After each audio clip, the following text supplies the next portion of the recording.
Ok, bonjour tout le monde. Je vais donc continuer avec la présentation, vous entretenir sur la transition du Simam Surge vers les Elf Surge au Niger, partager un peu l'expérience des concerns Niger par rapport à cette transition.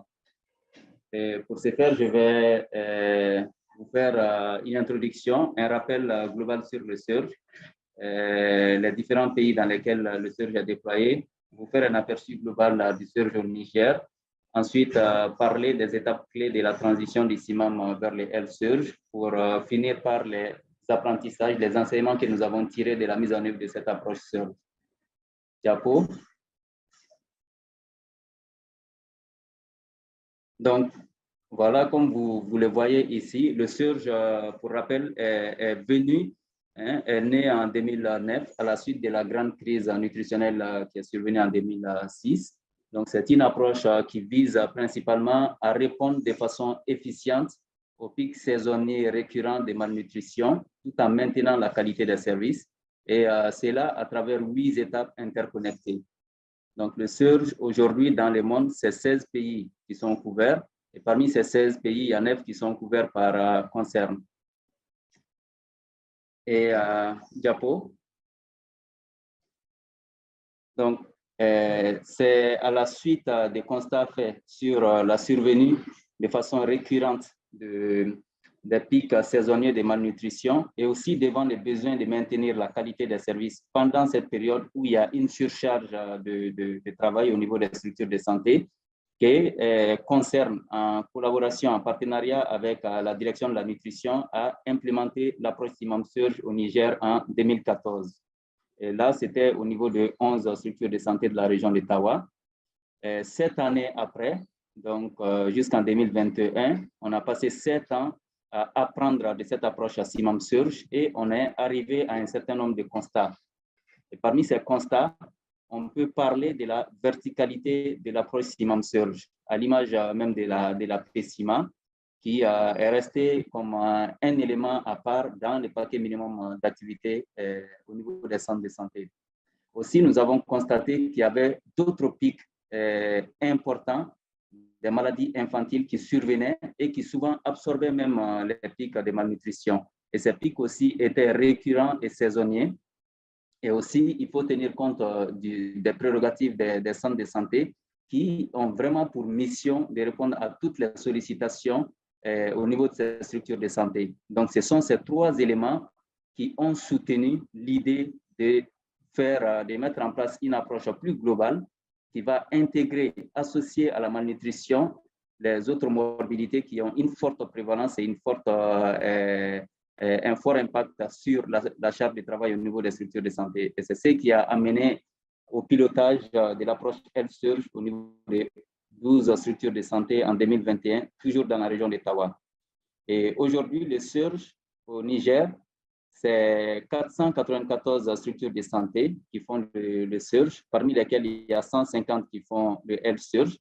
Et ils sont répartis entre 39 districts sanitaires de 4 régions administratives du pays et soutenus par 9 partenaires. Il faut aussi noter que l'approche Simam Surge vient d'être intégrée cette année dans le protocole de prise en charge intégrée de la malnutrition. Diapo. Donc, quand on a fait ces constats, quand on est allé vers la mise en place de cette approche Health Surge, donc une transition du Simam Surge vers le Health Surge, on a d'abord commencé par une évaluation des structures de santé qui font déjà l'approche Simam Surge. Et cette évaluation a porté sur 3 critères principaux. Le premier critère, c'était vraiment d'apprécier l'opérationnalité de l'approche Simam Surge dans ces structures de santé, c'est-à-dire des structures qui font la mise en œuvre correcte des 6 premières étapes de l'approche Simam Surge. Ensuite, il fallait chercher à comprendre quelle était la qualité de la prise en charge de la malnutrition au niveau de ces structures de santé. Et cela, on l'a apprécié à travers les indicateurs de performance sphère de la prise en charge de la malnutrition.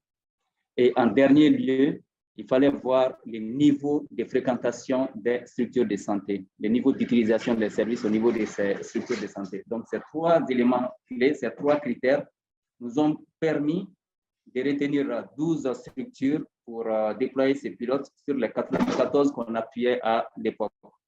Et ensuite, on est allé vers la revue des outils pour pouvoir mettre en place cette approche plus globale, plus intégrée que les Health Surge. Nous avons ensuite réuni l'ensemble des acteurs qui sont impliqués dans la gestion de la santé au niveau communautaire. Il s'agit des services techniques, des collectivités et des organisations communautaires pour les expliquer ce que c'est que l'approche Health Surge, quelles sont les petites différences entre cette approche et les CIMAM Surge, et quelles sont les contributions que cette approche pourrait apporter, et aussi et surtout quels sont les rôles et responsabilités attendues de chacun des acteurs pour que cette approche puisse marcher. Ensuite, on est parti pour la mise en œuvre effective de cette approche au niveau des structures de santé. Et cela est passé par la formation des prestataires, ensuite la mise en place de l'approche, au cours de laquelle mise en place, nous avons identifié, procédé au choix des maladies qu'on va associer à la malnutrition. Et ce choix a été guidé par 3 critères principaux. Donc, il fallait que ce soit une maladie qui ait une forte prévalence chez les enfants de moins de 5 ans. Il fallait qu'en plus de cette forte prévalence, cette maladie ait un impact certain sur la charge globale de travail au niveau des centres de santé. Et il faudrait que cette maladie ait une saisonnalité, une certaine récurrence dans la survenue de ces pics.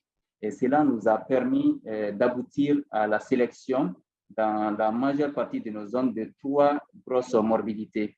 Et parmi ces 3 grosses morbidités, nous avons le paludisme, nous avons les diarrhées et nous avons les infections respiratoires aiguës. Au Niger, ici, le vocable infection respiratoire aiguë regroupe les pneumonies et aussi les rhumes. Donc ensuite, on a fait le suivi et l'évaluation de cette approche Health Surge qu'on vient d'implémenter au niveau de ces 12 structures de santé. Diapo. Ce suivi-évaluation nous a permis, de 2021 à nos jours, d'apprendre 4 grands enseignements, de tirer 4 grands enseignements de la mise en œuvre de cette approche Health Surge. Et le premier, c'est qu'on a vraiment constaté un plus grand intérêt des acteurs, c'est-à-dire que ce soit les services techniques, les collectivités et même les organisations au niveau communautaire, ils avaient un plus grand intérêt pour cette approche qui, pour eux, colle mieux aux missions des structures de santé. Et ce plus grand intérêt a vraiment soutenu leur appropriation. Donc, on a observé une meilleure appropriation de l'approche Health Surge par rapport au CIMAM Surge. Et cette meilleure appropriation, ces plus grands intérêts ont soutenu un engagement plus important de ces acteurs-là pour la réussite de cette approche. Et cela s'est manifesté quand on a fait une évaluation de l'opérationnalité du Surge. Et là, on voit que 62% des structures Health Surge étaient opérationnelles contre seulement 38% pour les structures CIMAM Surge, selon une évaluation qui a été faite en août 2022. Le deuxième enseignement qu'on a tiré, c'est que vraiment cette approche elle soutient l'intégration de la PCIMA dans les paquets minimums d'activité parce qu'elle fait l'interface entre la malnutrition et les autres morbidités qui sont fréquentes chez les enfants.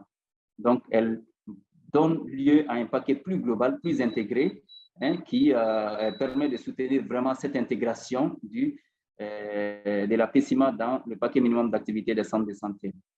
Et le troisième constat, c'est que comme le CIMAM Surge, l'approche Health Surge contribue au renforcement de la résilience du système de santé.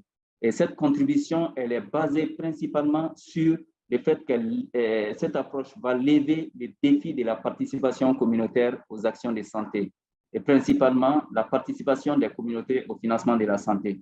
Et cette participation des communautés au financement de la santé a vraiment permis d'améliorer le plateau technique au niveau des structures de santé. Et cela a porté sur le recrutement par moment et par endroit, la formation et le renforcement continu des capacités des ressources humaines au niveau de ces structures de santé, et la dotation de ces structures de santé en matériel et équipements médicaux, et aussi la construction et la réhabilitation des infrastructures au niveau de ces structures des centres de santé. Et en dernier lieu, un élément important à retenir quand on veut passer du CIMAM Surge vers le Health Surge, ou même quand on veut faire cette implémentation directe, il faut tenir compte des difficultés de portage de l'approche au niveau central. parce qu'elle regroupe plusieurs sous-directions ou directions. Donc, il faut souvent travailler à ce qu'on ait quelqu'un, une sous-direction ou une direction qui puisse porter cette approche et qui puisse en assurer le leadership. Donc, voici brièvement présenté les éléments clés par rapport à la transition du CIMAM vers les health surge. Je vous remercie